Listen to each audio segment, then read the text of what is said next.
Chapter 32. Jeremy thought, I really need to get out more. All the other kids in town know which trails go where, but I wasn't on them 5 minutes and I got lost. I didn't even realize when I crossed Grady Lane that I was going in the opposite freaking direction. It's a good thing my iPhone has GPS, or I might have come out by Ms. Adler's house. Ew. According to the map, the nearest road was Wicked Avenue by Kelly Hardware. He cut through the woods to get there, and then asked Siri for directions to Jack Dougan's house. She found them. He followed the AI's verbal cues. Turn left onto Wicked Avenue, Siri said. Jeremy stood on the sidewalk. He dialed Sam Stone's house. He thought, this is a waste of time. Sam's an exercise fiend. He won't be interested in going to a party. Still, I told Chris I would call, so here I am. Hello, the voice answered. It was Stephanie, Sam's little sister. Hi, Steph, Jeremy said. Is Sam home? Nope, Stephanie replied, sounding bored. Jeremy heard an afternoon talk show in the background and wanted to yak. They're lame, he thought. Mom says they provide synthetic emotions for people not strong enough to have feelings of their own. He agreed with her. Is all of that violence and drama necessary? At least I learned what codependency is. He pictured the Sturgis brothers on a show. Sandy and Ian could fill up a whole episode.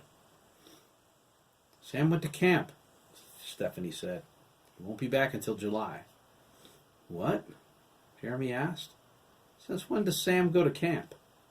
I don't know. He left this morning. That's what my dad said. No kidding.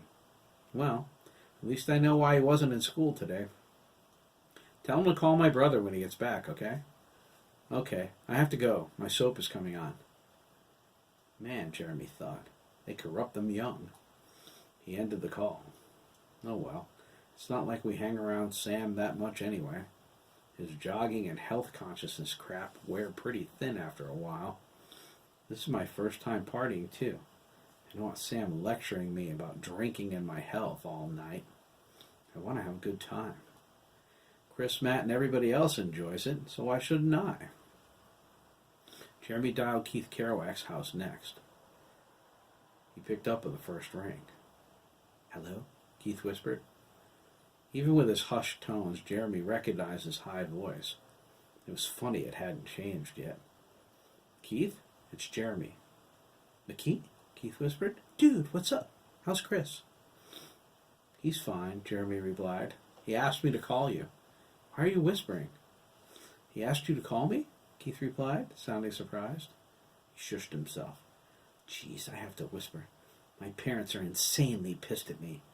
If they catch me on my phone, I'm dead. Why? What's going on? They got my phone bill. Jeremy shrugged. So? I used a ton of data, Keith whispered.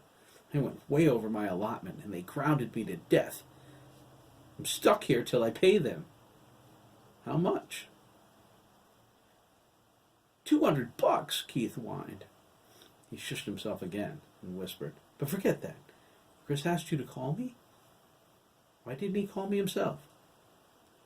Jeremy told Keith about the party. He explained Chris was at the pond getting everything organized. Keith seemed close to tears that he couldn't go, but that was Keith. He was easily upset.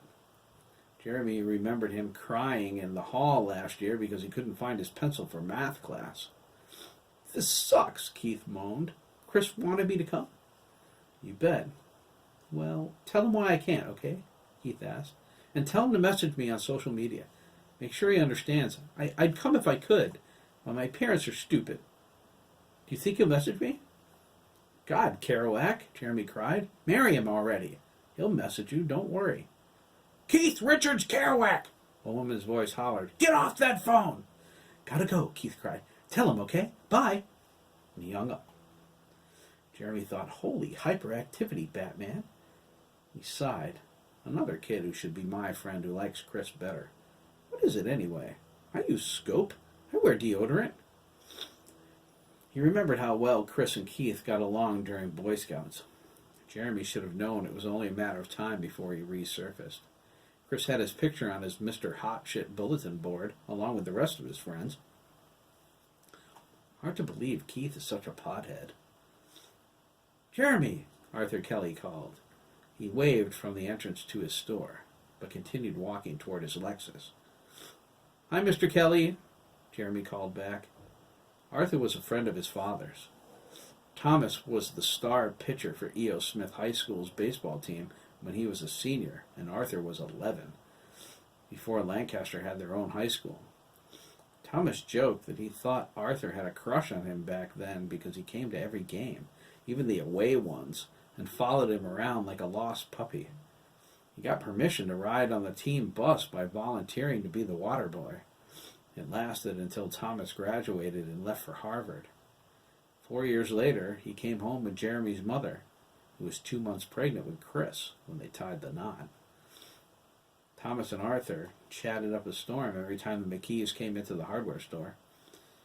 Jeremy thought Arthur fawned over his dad, but Thomas said he was just being friendly. Now, knowing Chris was gay and understanding a bit better what gay people were like, and watching Arthur glide through the parking lot, he was sure the guy still carried a torch for his dad. Jeremy rolled his eyes. He thought the two of them would have matching frilly aprons. Arthur always tried to get his dad to play poker at Gibbons' garage, too, but Thomas declined.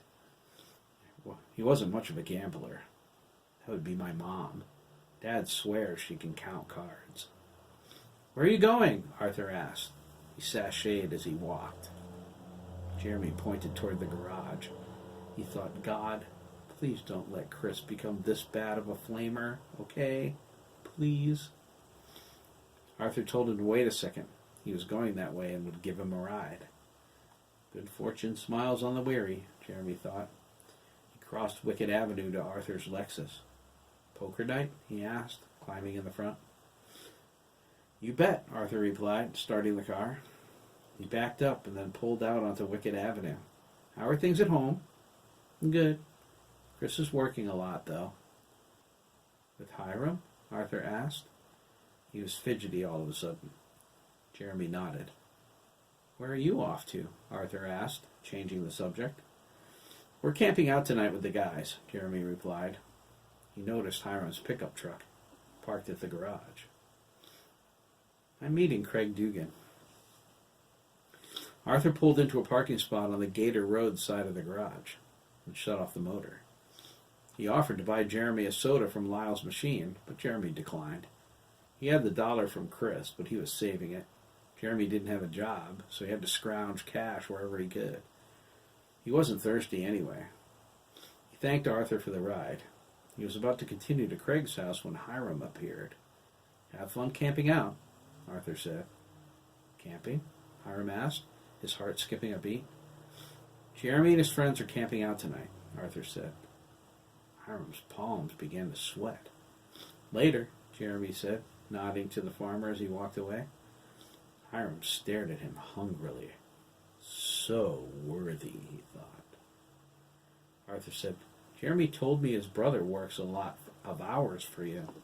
Shut your mouth, Art, Hiram exploded, his face flushed with anger. Calm down, Arthur gasped, laying his hand on his chest. I only wanted to ask you if you knew. I don't know anything about Chris McKee, Hiram said. Drop the subject. Arthur shook his head. I don't understand you, he said, snapping his tongue. Not 2 weeks ago, your lawyer, what's his name? Chase Umbridge, Hiram said, crossing his arms. He's a royal pain in the ass. Right, Arthur nodded. Chase was here so you could sign your will. If you have such a problem with Chris, why did you leave him your farm and everything else? Hiram's eyes burst into flame. That's temporary, Art. I don't have an heir, get it? If I don't leave my estate to someone, the town gets it, thanks to a clause in my father's will. Umbridge wouldn't leave me alone until I gave him a name. Arthur said, You could have left it to Todd. Todd? Sure, Art. I'll leave it to Todd, so he can liquidate my assets and keep himself in pot for the rest of his life. His gaze became far away. Or worse, he might keep it. And? Arthur asked. No chance, Hiram replied. He poked Arthur in the chest and said, That's my farm. No one else is ever going to run it except me. And why leave it to Chris? You don't think McKee would keep the farm, do you? He asked. He'll bulldoze it and sell off the land. And if he doesn't? Arthur asked. Arthur, Hiram said, I don't want to talk about this anymore. It's only temporary. One day I'll have an heir. I don't plan on dying before that happens, so this discussion is pointless. Chris McKee will never get my land, and that's the end of that. He stormed away toward the garage. Arthur shook his head. He thought, he'll have an heir when science discovers a way for him to breed with a boy, the grouchy old pedophile. I was only going to ask if he knew Chris McKee was gay. Everyone in town is talking about it. Arthur sashayed into the garage.